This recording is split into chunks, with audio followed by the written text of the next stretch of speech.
Stephen Sansom got two, and he took them both.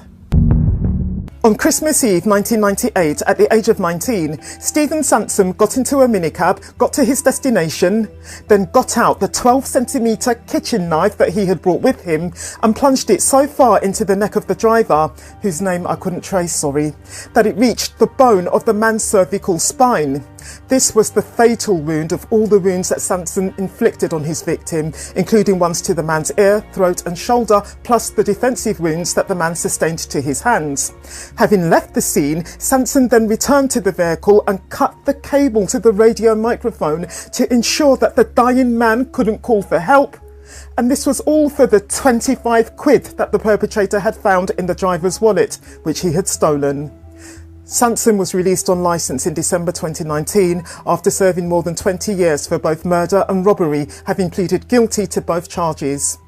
Sansom had briefly dated 38-year-old Sarah Mayhew, who was mother to a 12-year-old and a 15-year-old, years before he and Gemma Watts took her life. Sarah is how Sansom met Watts. She introduced the two to one another in the summer of 2023, and the two started hooking up. Sansom and Watts were from Croydon, South London. At the point when Watts started suggesting that she and Sansom should take their shared love of BDSM, a mutual trait that each had discovered in the other early on, to the level of killing a woman and then having sex together with Sansom covered in the woman's blood, for instance, Watts knew that Sansom was out on licence for murder and that he had, as such, the capacity to fulfil her fantasy.